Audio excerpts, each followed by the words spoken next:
All right, welcome to the Mixed Dandelions podcast, where we talk about being mixed, military, and moving on. So today I have the one and the only Shanon Hyde, who is the host of the Shanon Show, the Best Military Kids podcast, as well as, oh, it's not showing, the Dear Yep, Military. I see it. But, yep, Thank I you so tried to much. have it here, like, to show, but there we go.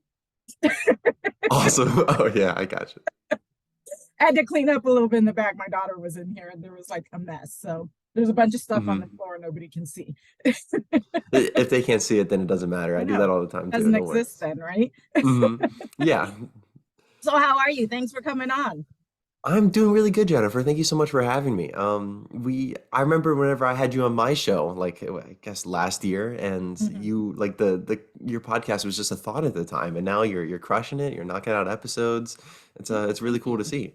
Oh yeah, I think I did. Like either hadn't started or was about or just started or something. So Yeah, you hadn't started yet at the time. I think you were about a month out from launching and you were just planning episodes and yeah, oh wow. it's been really How cool. time flies. Doesn't it? Yeah. So how were your holidays? How's all that going? It's good. I'm back home with my family from school, so that's always nice. Got to see my grandparents as well. So it's been good. Down in sunny Florida, I avoided, most of that winter storm that a lot of people experienced. I know. I think because in PA it Mm. was pretty bad. Like we didn't get too Yeah. much. We went from like Monday them saying, "Oh, Chicago's going to get like 20 inches of snow," to I Yeah. think we got maybe a few inches of snow. It was just that wind and It's the not too cold. bad. So, yeah, Yeah, the wind chill looked pretty bad. If I was up in PA, I was going to be well in the negative. So glad I yeah, missed that. I know. But I work in a school, so we had winter break, and I've just been sitting inside. So, Yeah. Yeah, I mean, pretty much same. yes, luckily our power stayed on, so we had heat and everything. But Mhm. yep, but it's been fun. All right, well, why don't we just get started? So, you are a military brat. So, what branch of the military did you grow up in again? Grew up in the Marine Corps. My dad did 20 years. I see all that Yep. Kubasaki stuff in the Yes, background. I know. I have a lot. I have a Awesome. lot of garb still. I just holding on to it here at home. Yeah. um, so I guess like just a little bit, what made we'll start with the hmm book, I guess, a little. And then so what Sure. made you decide to write the book? Right. So the book, I that kind of came from me working with Museum of the American Military Family. I got involved with that during COVID, the second half of my senior year of high school. I got in touch with their director, Circe, and I started being their student liaison, which was really cool.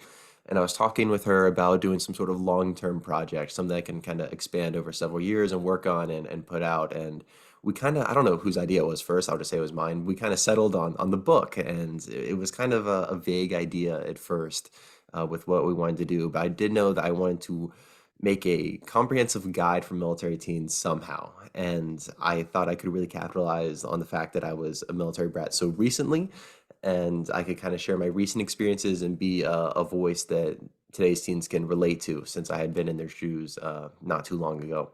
So that was kind of the start of it, and the book took on so many different forms before it finally got released 2 years later. But it was a really fun journey for me.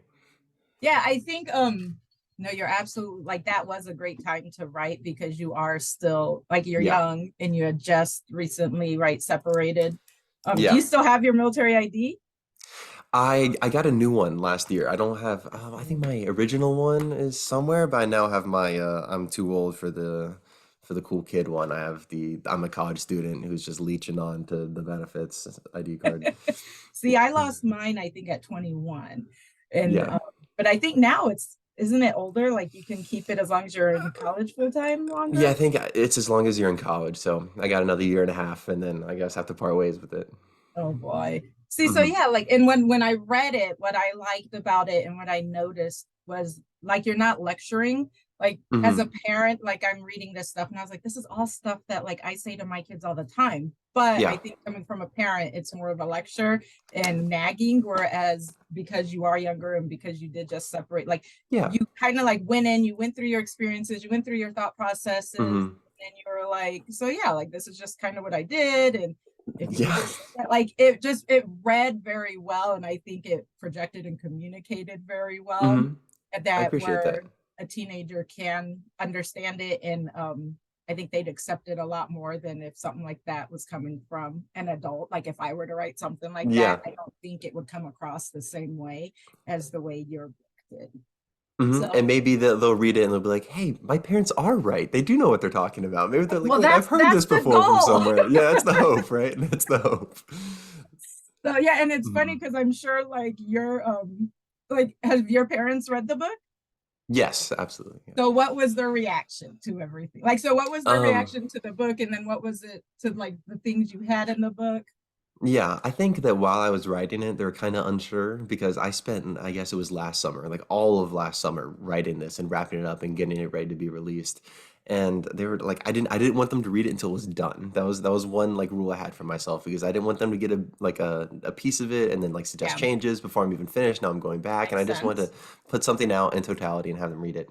And I mean, they were proud of me. They enjoyed it. I think they offered some really valuable criticism and advice that was helpful.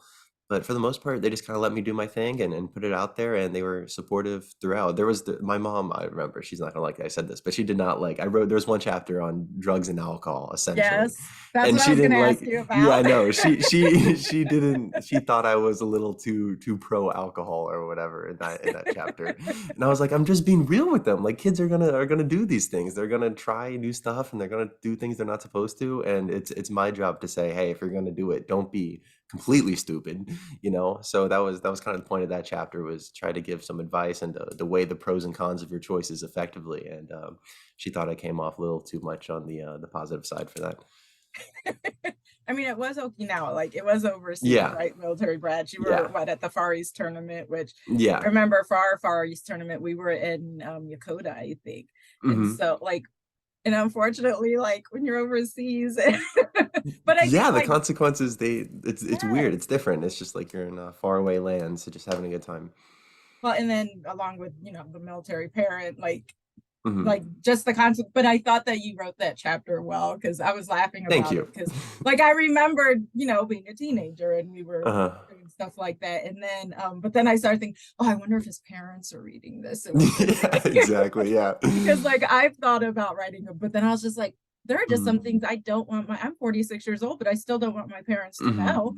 you know. Yeah, they there was Um, definitely a lot of things that they read for the first time, that was interesting, but, was that you pretty much know the only part of the book that your mom like was like, yeah, that for the most part, that was the only, like, entire chapter. She was like, "Is this really necessary?" But yeah, other than that, she gave it the thumbs up.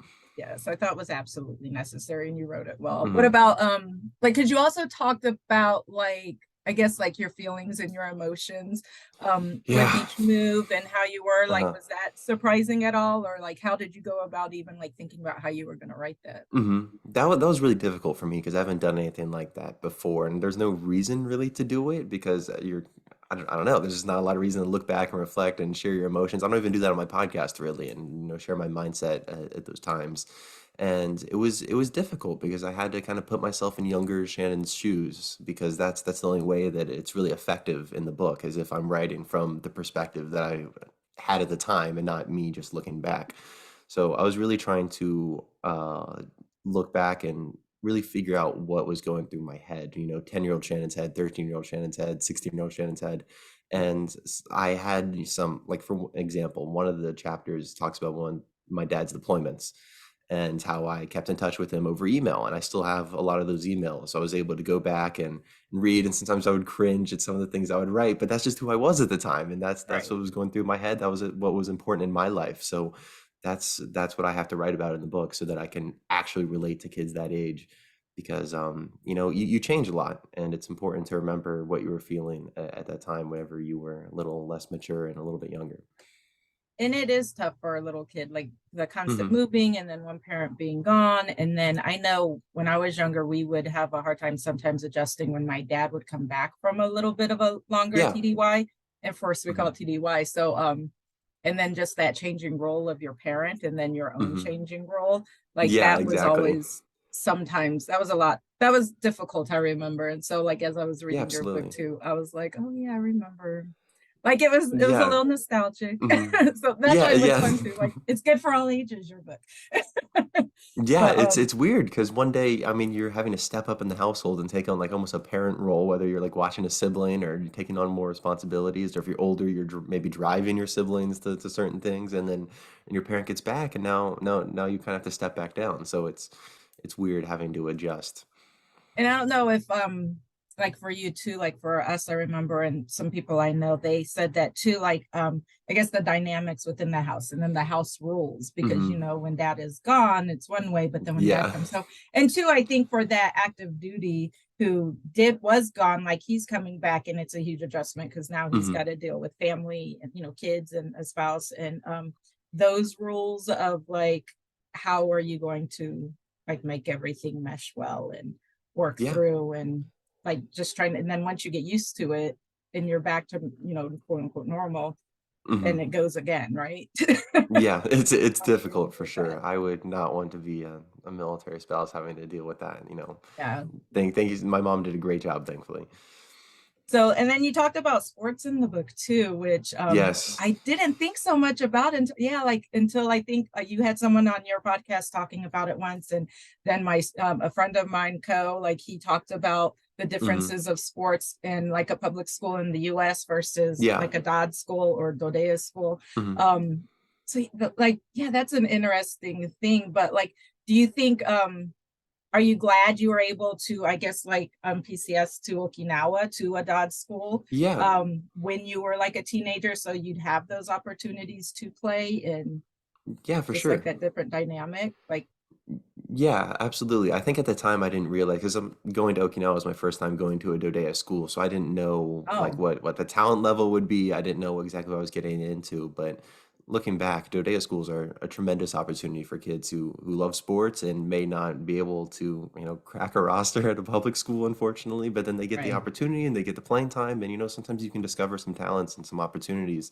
that you wouldn't have found otherwise. So that's one of the pros of Dodea sports teams, but I guess overall the talent levels are lower, so you're going to lose a lot. So you kind of have to balance the two. But yeah, sports were a big part of my life for sure growing up.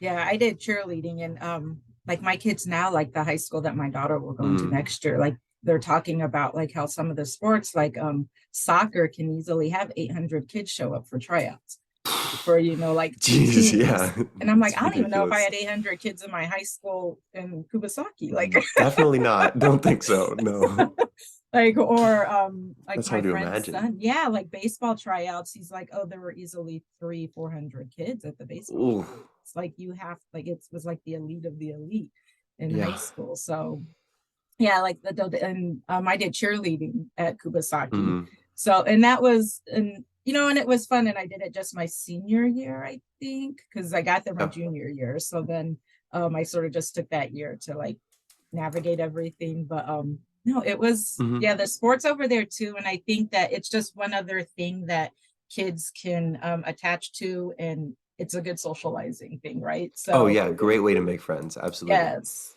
So what like how did you decide what to put in the book and what to talk about and maybe what not to talk about or not Yeah. put into the book?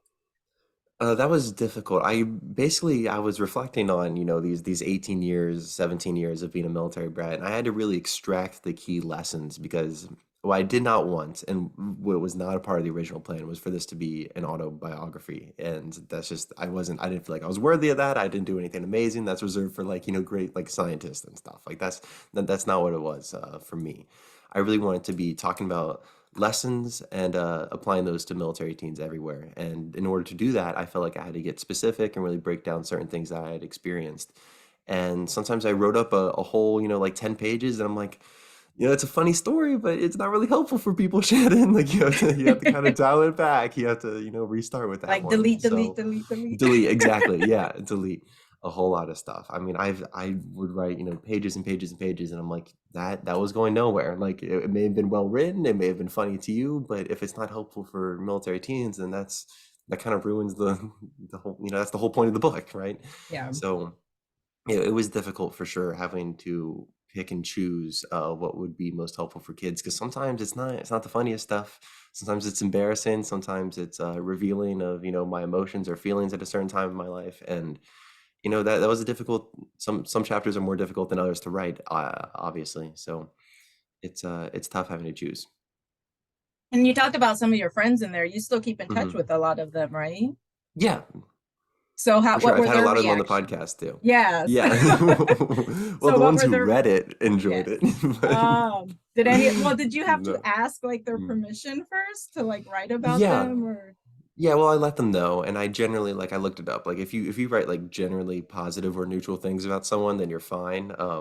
There's only like a handful of people that I wrote like negative things about. I don't even want to call it negative. It's just what happened. Like I was just relaying my childhood, and that for Right. them, I would change their names or make it a little bit easier to write about without getting in trouble. But yeah, my friends incredibly supportive of the book. A lot of them were surprised because I didn't tell anybody, because I really don't like telling people about stuff if I haven't finished it yet, because I don't like Right. putting it out there and then coming up short if this whole thing goes up in flames or I get sidetracked. So I was just kind of working on my own, and when it came out, a lot of people were surprised, and they were excited to read about how I wrote about them, and hopefully the rest of the book as well. Yeah. But their name is now in print now, right? So they're Yeah, sort of, pretty cool, right? I would think so. I would think so. Yeah. it's like, did they even notice what you wrote about? Yeah, you They know, just see their name. mhm. Okay, so let's talk about then some of the experiences. So Yeah. I mean, this is all stuff you had in the book, but name all the places, like how many times have you moved? Like where have you lived? Oh, yeah. Well, I hate when people ask me how many times I've moved, because like everyone, they count differently. Because like there's a bunch of like little moves a lot of times in between. It's like I moved from this part of town to the next, from an apartment to like another temporary place to live. But I moved. I was born in California, then I went to Virginia, North Carolina, back to Virginia, and then Okinawa, and my family then retired from the Marine Corps in North Carolina. And yeah, that was the journey. There's some stops in Pennsylvania while my dad was deployed and we were living in California. There was some in between moves whenever we got back from Okinawa. So it's really just however you want to count them. But those were the big stops. And then your favorite? Okinawa, come on, Jennifer. What Okinawa, are we of talking course. about? Kubasaki? Well, Like I mean, I that's didn't want to like nothing like it. Yeah, you didn't want to assume, but yeah, it's not even close. that you answer. Hmm. So what made Okinawa your favorite? Yeah, so like I said, it was my first time going to a day of school. So a lot of it was the people that made it really special for me. Just meeting other military kids and kids who were in the same situation. They were so welcoming. It's a really unique environment. I talk about this all the time on my podcast, obviously. Just what makes Kubasaki so unique, and that every kid's going through it. They all understand, and they're all just trying to enjoy their time. And really, what is like a paradise, Okinawa, this tropical island. It's warm year round. Yes. You're just outside all the time, and it's a really unique experience, enjoying the scenery and exploring a foreign country with people who become your best friends, at least for me. So those are there's really nothing like it. And just the food, I talk about the food all the time. Food is amazing for a Oh great price yes. too, the best sushi in the world. And then the weather, the so many great teachers and mentors that I had over there too. It's really, there's nothing like it. Yeah. Yeah, the food, like my husband, he when he finally went over there and he comes back and now he's always like, well, I've had soba in Okinawa, so this Yeah. is I was like, you're such a snob now. I mean, that's what it's like. Yeah. Or I've had sushi in Okinawa, so I know that. Hmm. Yes, Can and then totally it is relate. like, yeah, and they don't have it as much anymore since the last time I went, but like they'd have the little like bento stands on the side of the street and like, Yeah, 400 or 500 yen, you can get your lunch, right? No yeah, problem. But and it's and you have to go, delicious. It's not like yes, cheap gas yes. station food. Yeah. Oh my, well, even their gas station food is good, Well, right? yeah, I'm talking about our gas station food. Yeah, in America, Oh it's yeah, like I would never insulting. eat an egg salad sandwich here at a 7-Eleven. No, or grab a hot Yeah, dog off the it's like, rollers. Like that's I your know. best option. Yeah. Oof. But over there, it's like I'm gonna purposely go to this store just to get that. Hmm. Yeah, Family Mart or Lawson's You haven't for been sure. back though yet, right? I have not. I will eventually, but Good. it's You should go difficult with to like a plan couple of right your now. friends from there and like make Oh, it a whole absolutely. like, Yeah. Yeah. I because wouldn't go otherwise. I'm not just gonna yes, go by myself, because it's the no, people, like I said, it's going back to those old spots and memories and probably reliving it. That would be really cool. it's so nostalgic because the first time I went back after we had Hmm. left there, like like as soon as I like got into the airport, and I mean I rode the monorail, which wasn't there when I lived there, but like just Yeah. seeing everything and this even like the smell, and The it was just humidity. yes, like I remember when we first moved there and we stepped off the plane and it was outside, it wasn't in one of Mhm. those like thingies, and just all of a sudden like it just hits you. Yeah, it Like does. The it's heat, like yeah, just bam. yeah, right in the Or face. like we were at Billeting in Kadena Air Base because my dad was stationed technically Kadena, even though we Yeah. lived on Foster. And my sister and I, like that first day when we were like, all right, we're gonna go explore the base and just walk around, Hmm. and we put our sunglasses on and bam, it just like fogged up. We're like, we cannot see anything. And then we're cleaning it, we put it back on, and it's still just foggy. I was like, what the heck? That's a funny story, yeah. But like it's so That's nostalgic. You're exactly what gonna it's like. yes, Mhm. and but I love it. Like you learn to Yeah. love it. So I cannot wait to go back. That must have been really cool for you, I'm sure. yes. Even the second time I went back a few years ago, like it was still very like nostalgic, and a lot of things Mhm. changed. But then like we were staying at Sunset Beach in American Village at the oh I can't remember that hotel, but it's right there. And Yeah. right off of the there's like this little canal thing in American Village, and it's right next to that. Yes, I And know when I exactly what was you're talking about. yeah, so like all that was land when I lived there. And I found a couple of old pictures of like me and a few friends where we were sitting on the wall and like people would jump. Don't do Yeah, this at off the home, ceiling. people. Yeah. Jump and then swim around. Yeah, and so it was kind of cool to like to compare Compare. the then Mhm. and now. So no, you definitely need to plan something with your Yeah. friends and go back. I don't know how I'd react if I went back and it was all different though. That must have been strange. It is, and my mom said like she's been back several times, but she says each time it gets different, like Hmm. more and more changes. So Yeah. we'll see. But okay, so what do you think was your favorite thing about growing up in the military? I think it's kind of strange because I think the good parts and the bad parts, they're very closely related. It's a very fine line because I would say my favorite parts of growing up in the military was the travel and then my friends that I made along the way, the other military kids that I got to meet. But at the same time, the worst parts are the moving and having to meet new people, I think. So it's kind of strange that, the worst and the best both derive from moving around and being forced to make new social life on the fly. So that would be it for me is see new places, experiencing new cultures, traveling around, seeing the world, and then making some of my best friends while doing so. So how did you deal when you guys had to separate? Because I mean that wasn't too Mhm. long ago. Like, Yeah. did you have any expectations, or like you guys I prepared wasn't. on? Yeah, I don't know what my expectations were. My dad retired right before my senior year of high school, so I knew I was going to college anyway. So I had another move like right on the horizon. I didn't know where it was going to be yet, but I knew it was kind of weird knowing it was going to be so short term because a lot of times whenever we moved, we didn't know how long. We knew it was going to be, like 2, 3, 4 years. But this one, I knew it was going to be one year. I knew I was going to be going somewhere else. So I just it was a lot of unknown, and it was weird doing my senior year somewhere where it's your only year there. I mean, you did 2 years in Okinawa. It's weird moving in the middle of high school regardless, but just for your senior year, it's even stranger because you're Right. graduating with a ton of people who you didn't grow up with. And we moved to a town, Mooresville, which didn't have a military community whatsoever. No bases were nearby. So everyone had grown up together. It was just, this really small town community. And then I came in and it was strange for sure. So I don't know what my expectations were, but I knew that I was going to be resetting very soon. When you went to college, did you think that Hmm. that was a little bit easier, like adjusting? Because too, like you adjusted from living in Okinawa to Yeah. living in the States. So then there's Yeah. that cultural change too. Do you think college helped with Mhm. that, being a little, more diverse and people your Uh, age and Maybe I definitely think I mean, you're still around kids your age, and then I think college, everyone for the most part is kind of moving. A lot of these right? kids are moving for the first time. So a lot of kids who grew up in Pennsylvania, I go to Penn State for everyone who may not know, but a lot of kids it's their first move, and it's my, you know, seventh, eighth move. So I have some more experience moving around and starting new social lives, but everyone is it's almost like a Dodea school in that everyone's in the same situation. So that's kind of a cool thing. And then I'm, having lived in Okinawa, diverse communities is not something that I'm a stranger to. So I guess it's easier to relate to people and meet new people based on, the military kid upbringing. Is there anything at your college? Like I don't know. So I Uh-oh. remember did your screen Jennifer? froze on me. Can you hear me? Oh, there you go. Now you're moving again. Can you hear me? My internet. I'm so sorry. Oh, no, Can that's you hear me? fine. Yes, I can hear you fine. You can Okay. hear me now? Sorry. Yep, all good. Nope, you froze for a little bit. Yeah, That's sorry all right. about that. Yeah, I lost you as well.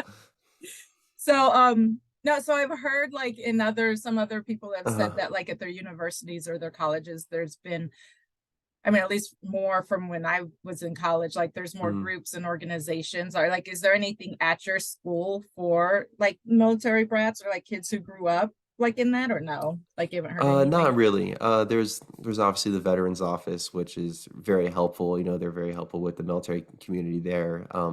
There's no clubs or organizations at Penn State for military brats.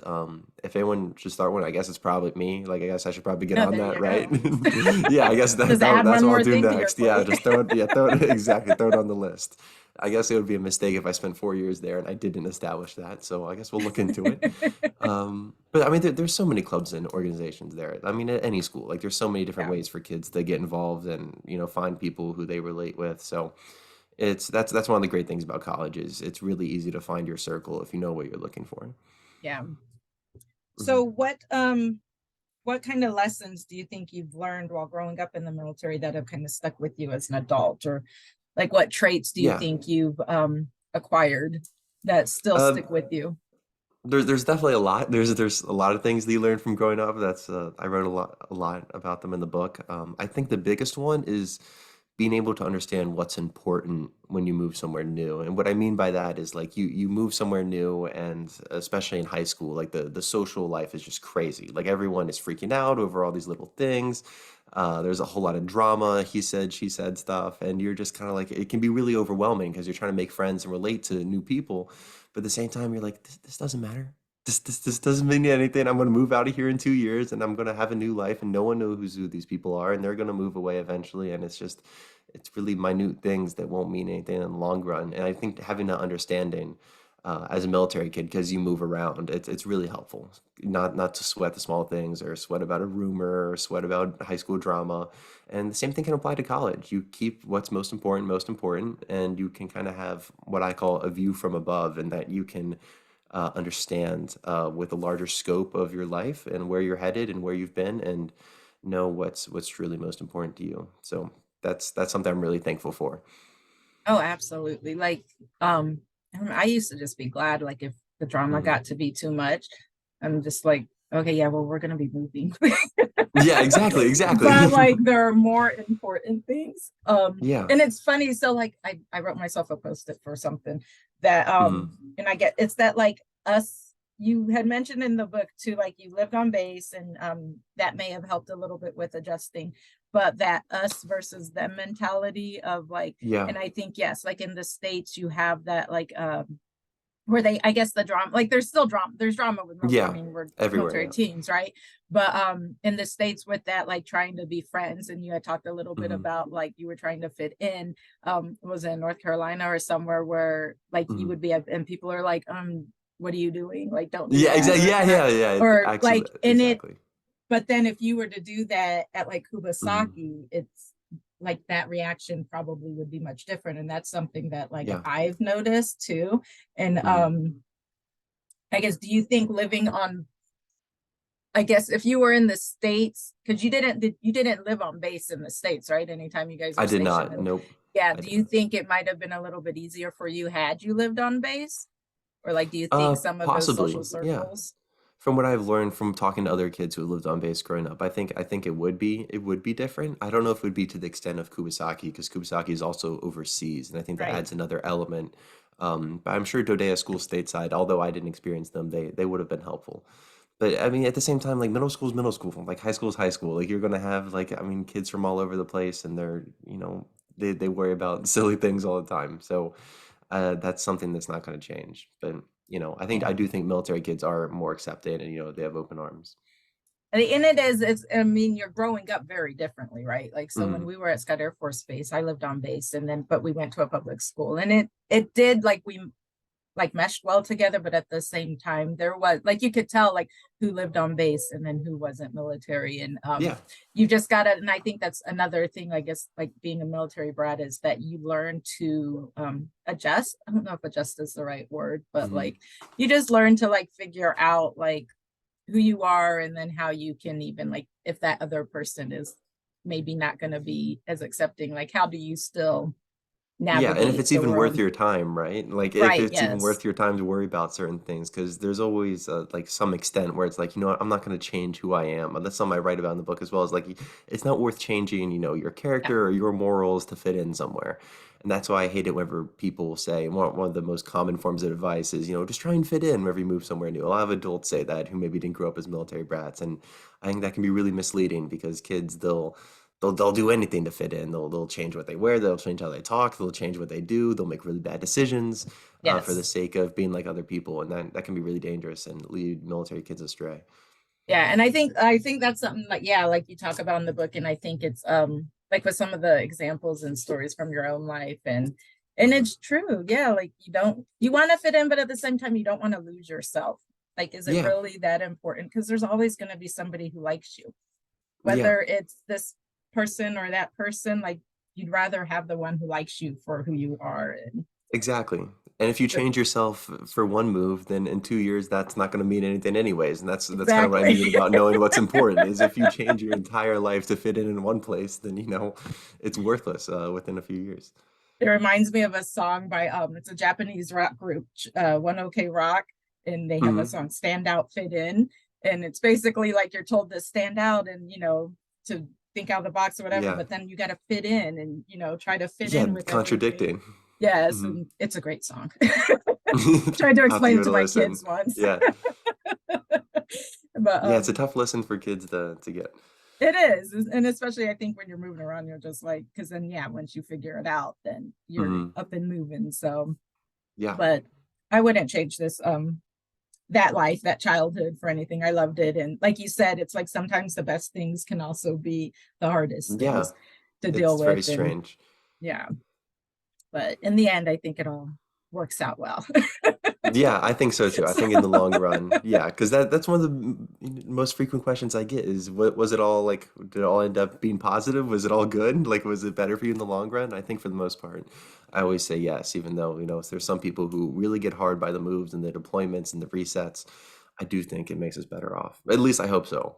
yeah. Because then, like what are we doing it for? I feel like age too is kind of, because you have some that like, yeah, like I Hmm. guess older kids would be like if you were in your entire childhood versus a younger sibling who maybe Hmm. like you guys left in like they separate from Yeah. military while that kid was in the elementary school. So, it's very, I guess it's a very different thing. But Hmm. I'm so glad my dad retired. I had a year after I graduated high school. Yeah. So, and I stayed with them in Okinawa for that year that I wasn't in Hmm. school. So, and I'm glad I did. I didn't want to leave, but Yeah, I wouldn't want to either. Yeah. like, and my original plan was to move back, but things Yeah. happen, and now I'm in Chicago. So, but no, it's like, I don't know. It's been a great childhood, and reading your book, it was a little brought back some, Hmm. of my own thoughts and feelings of being in the military, growing up in the military. Hmm. So, That's and great. you never thought about joining yourself, huh? I did not. No, I don't know. I never really considered it growing up, and it's weird because a lot of military kids they do think that. I forget what the exact percentage is, but a lot of military kids go on to serve themselves, and it's just something that even if they don't initially plan on it, they can't imagine themselves in any other community. It's just all they know. They just want to keep on moving around, and that's that. But I don't know. I mean, that who knows? Maybe it'll change. Maybe I'll just, I'm like, I can't leave the military community. I need it. But as of right now, and for as long as I've known, it's not something I wanted to do. Pretty soon we'll see you'll be a big shot in like the Department of Defense or something. Maybe, yeah, who knows? Maybe I have no idea yet. So, all right. Well, is there anything else you want to talk about or mention or anything? Got any future Um, projects on the horizon? Not as of right now. I'm gonna be taking a break from the podcast after episode Okay. 100. So in 3 episodes, I'm gonna be Oh stopping wow. that, and then I'll hopefully free up my schedule and I can look into some other projects. No other books though. People have asked me that. There's nothing else. No more books. I'm done with that. Or That was a are bit there? much. No, exactly, because I don't tell people. So maybe I've been writing a second book this whole time. We have Dear Military Teen and the sequel from Shannon. It's gonna be great. Amazing. Um, but yeah, I'm not sure yet. We'll figure it out. It's hard for me to do nothing, even though I have like so much schoolwork and I really don't have that much extra time. It's really hard for me to not be working on some sort of project or creating something or like that. So we'll see. I'm sure I won't go too long without something popping up in everyone's feeds. You get that organization started at your Yeah, school. There you go. exactly. There you go. Yeah, I'll be the president of the Military Kid Society at Penn State. Start Everyone watch out. negotiating Join that up. salary. Yeah, that's what I'm talking about. There we go. Now we got a Right? career lined up. I'll just be in this business forever, whatever this business is, military teen life. You'll be 50 years old and still a military Yeah, I'll be like, teen. I remember when I was an OPL. Yeah.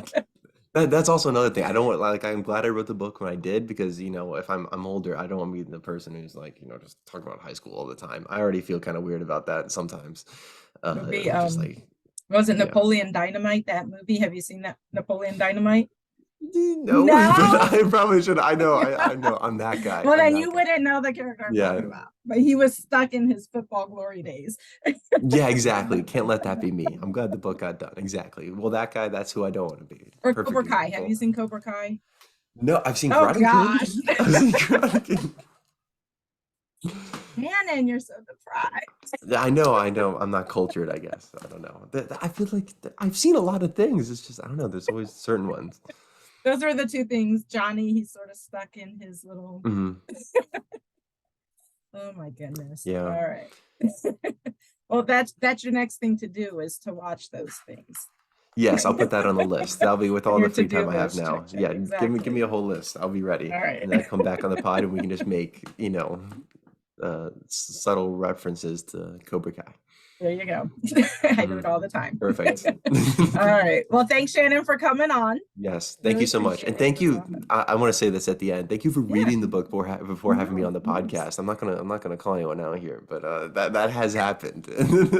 Like, I feel bad because it took forever, but then I oh like no, it just doesn't bother started me at like all. Yeah. putting like I wish I had because I love reading, but I wish I had more time. And I was just like, oh Hmm. my gosh. So finally I just stayed after work one time when my daughter was at a club. I was like, I'm just gonna Yeah. sit here and I'm gonna hide and I'm just gonna finish You're gonna reading the knock book. it out. Yeah.